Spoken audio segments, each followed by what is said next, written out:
As you walk down the corridors of those great hallowed institutions, you find a common thing there.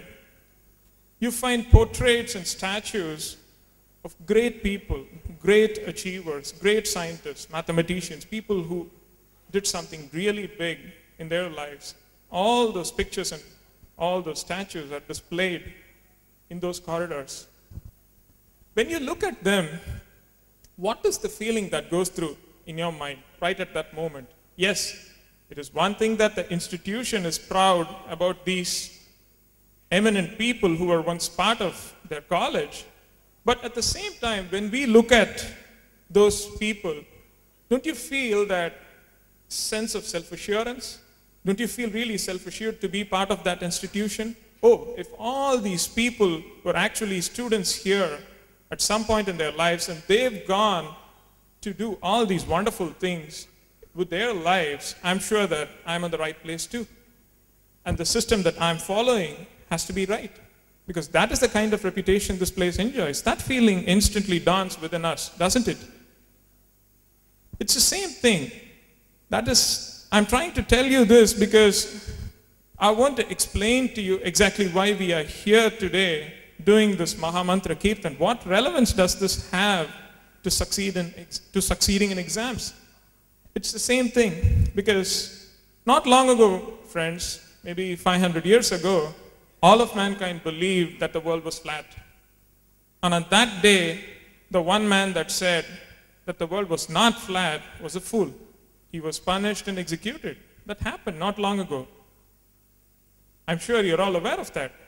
But did you know that as per our scriptures, the world, the shape of the world, its spheroid, all these facts have been declared thousands of years ago, long before modern science even realized those facts? Were you aware of that? It took years and years of research and a lot of scientific advancement to arrive at that conclusion. But our ancestors, our scriptures declared this fact long ago. Why go that far?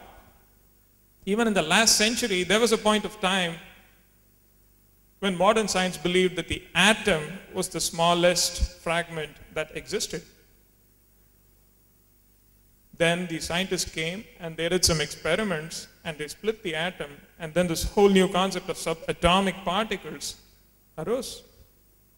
But there was this old grandmother who was not armed with an electron microscope or any modern gadgets.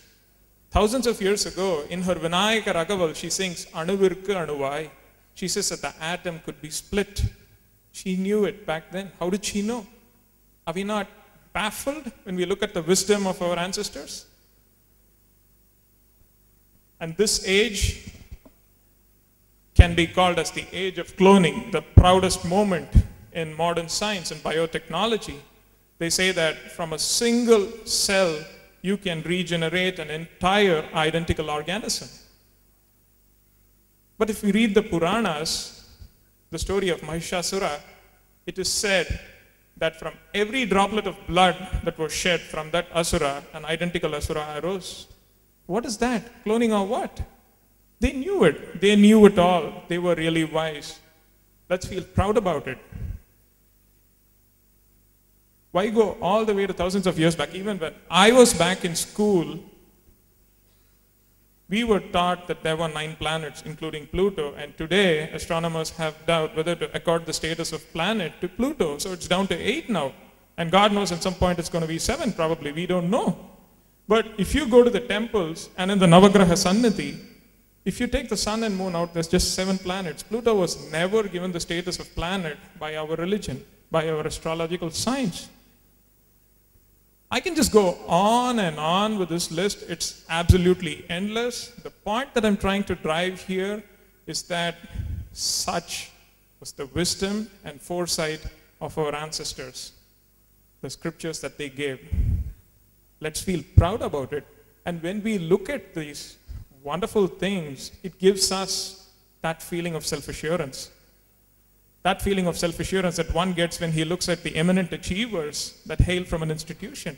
So if the collective knowledge of all these scriptures were to give us a certain conclusion, What better proof do you need to believe? They would have to be right. They've always been right. Friends, we know that it is difficult to build a building along the coast that would stand the test of corrosion for even 100 years. No building stands, not the ones that are constructed by the modern engineers, but look at the Rameshwaram temple. It's been there forever. It's been built out of stone in an island where you cannot find stone in the vicinity.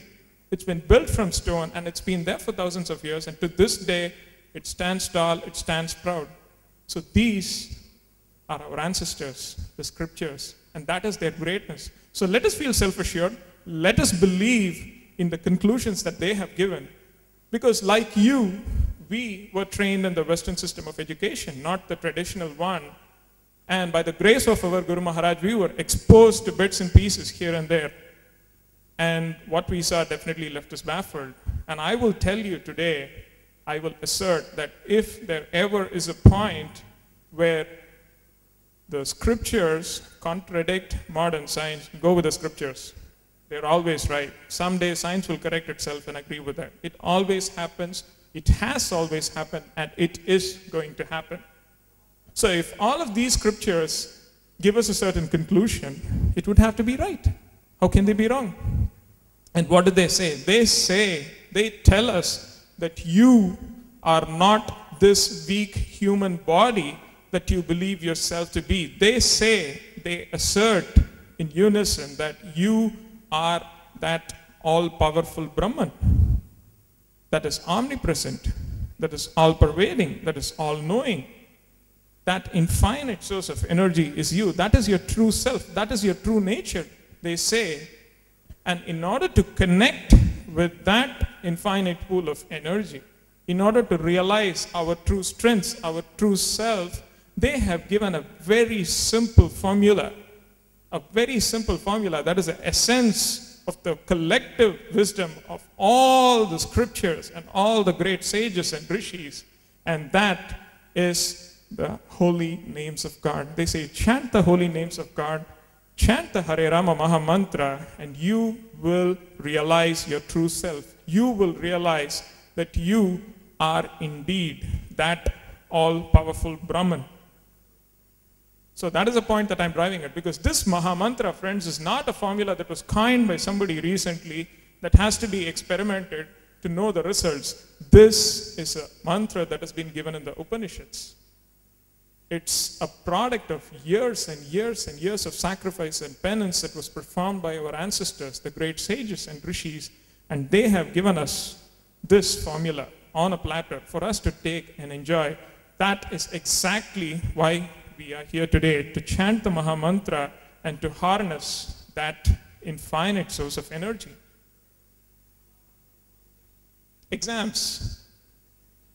It's always easy to talk about exams when you're done with it, you know, because back when I was in school, this is one time when all well-wishers, friends, parents, everybody is out to give ideas and advice. They all try to tell you, so this is what you need to do, this is going to relieve your stress, so on and so forth. Absolutely, with the purest of intentions, no questioning that. But many a time, let me be very frank and honest in this admission that this is a thought that used to go in my mind when I was sitting there. It's always easy to talk about exams once you're done with it. It's true, because we do find that some of these sessions that we are put through, some of these suggestions that people give have the counter effect. They become counterproductive. Rather than relieve the stress, they open us up to this whole new set of fears that you never even thought about. Oh, I have 100 things to worry about now, and now you've given me additional stuff to think about. I never thought about that till now. That does happen. I know, we've all been there. But let me assure you, that is not going to happen here. There was a friend from childhood who had a very peculiar problem. A very peculiar and embarrassing problem that he could not even disclose to others. And he wanted a session with a psychologist, a therapist. So we fixed up a session with one of those reputed people, and a couple of us went with him. So the therapist calls him at the appointed hour, and he says, so what's your problem, friend? He says, it's a very embarrassing problem. I can just tell you, I cannot tell anybody. So what is it?